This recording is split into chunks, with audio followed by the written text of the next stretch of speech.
أهلا بكم مشاهدينا الأفاضل. نفترض إخواني الكرام أنكم تابعتوا المشهد السياسي المغربي عن قرب طيلة السنوات الماضية. غادي تلاحظوا بلا شك أننا كنتحركوا ببطء لكن بثبات نحو واحد المنطقة جديدة تماما، منطقة ما بقاتش كتستحمل صخب الخطابات الحماسية ولا الوعود الانتخابية الفضفاضة اللي اعتادت الجماهير المغربية السماع ديالها في كل استحقاق انتخابي.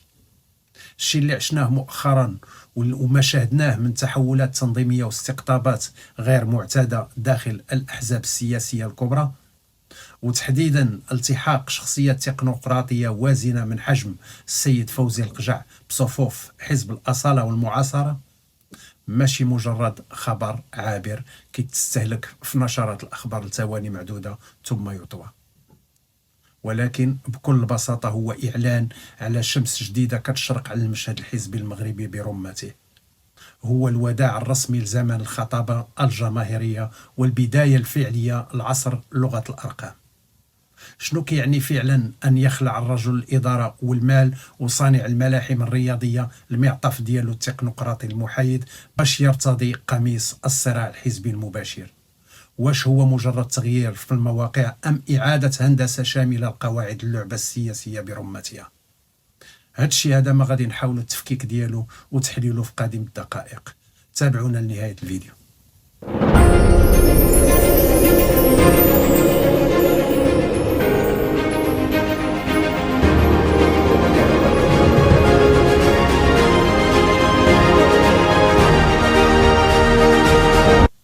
خليونا إخواني الكرام نبداو بواحد التشريح حاد وهادئ للحدث.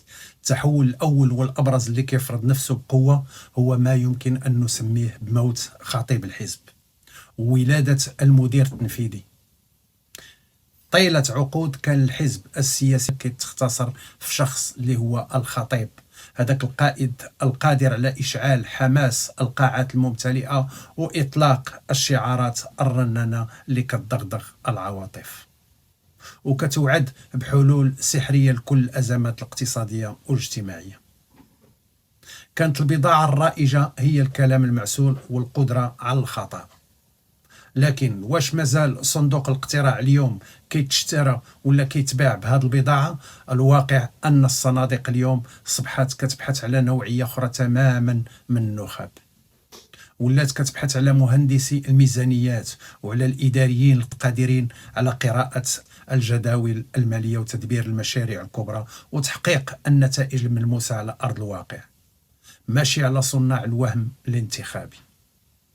في الوقت اللي كينتقل شخصية بحزم وتجربة فوزي القجع من دائرة التكنوقراط الخالصة اللي كتوقف في الخلف إلى واجهة العمل الحزبي المنظم، فهذا كيعني أن الأحزاب ما بقاتش مكاتب لاحتواء النخب التقليدية، بل تحولت إلى منصات لإدارة الدولة بالنتائج.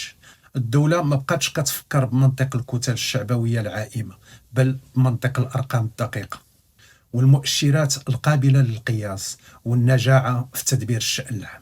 هنا كيبرز السؤال الجوهري اللي كيفرض نفسه بإلحاح على المحللين والمتابعين: شكون كيستعر نفوذ الآخر؟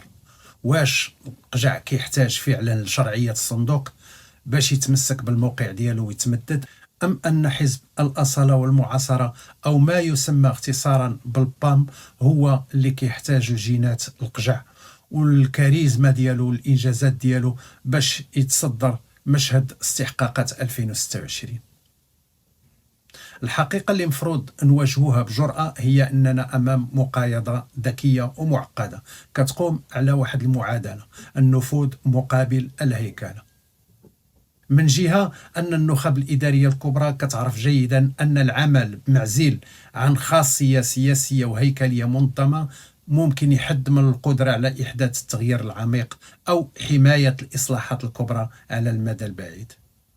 الحزب يمنحك الامتداد المؤسساتي والقاعدي، ومن جهة أخرى كتعاني الأحزاب السياسية بمجملها من أزمات ثقة متتالية ومن تآكل في الرصيد ديالها الشعبي والخطابي، وهي بحاجة ماسة لواحد الصدمة كهربائية باش تعيد لها المصداقية.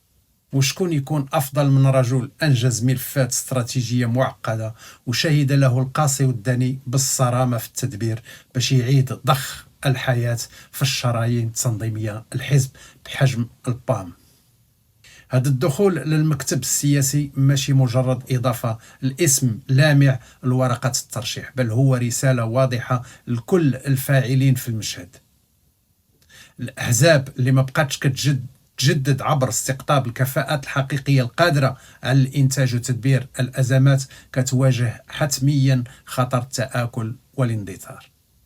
وفي الوقت اللي نربطوا كل هذه الخيوط ببعضها البعض غادي نوصلوا لواحد النقطة اللي هي مهمة جدا، النقطة اللي كتفسر كل هذه التحركات، رادارات أفق 2030 وما بعده.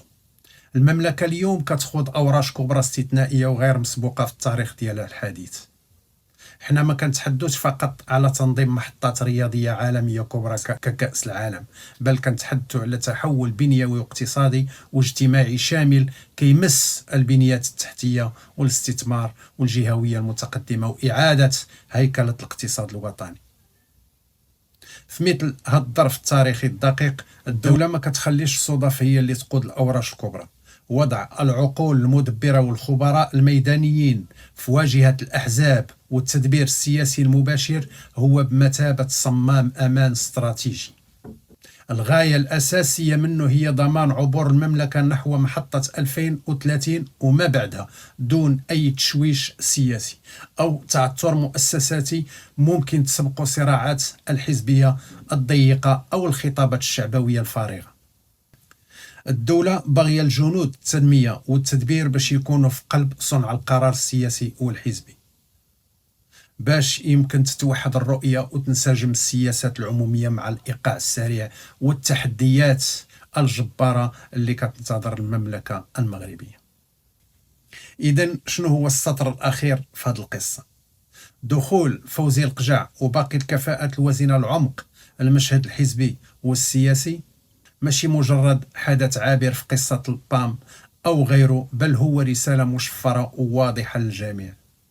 السياسة في المغرب ما خاصهاش تبقى كتعتمد على إيديولوجيات فارغة، بل خاصها تولي علم الإدارة الأزمات وتحقيق الأرقام وربح الرهانات الكبرى. واش ممكن تستوعب بقية الأحزاب السياسية هذا الدرس العميق قبل فوات الأوان وتدرك أن زمن الخطابات الخشبية قد ولا بلا رجعة، أم أنها غادي تبقى كتسبح عكس التيار بينما العالم كيتغير حولها؟ الجواب كتملكوا صناديق المستقبل وكتصنعوا ديناميكية الأرقام لا الكلام. شاركونا إخواني الكرام الآراء ديالكم والتحليلات ديالكم في التعليقات، وإلى اللقاء وإلى فرصة قادمة إن شاء الله رب العالمين.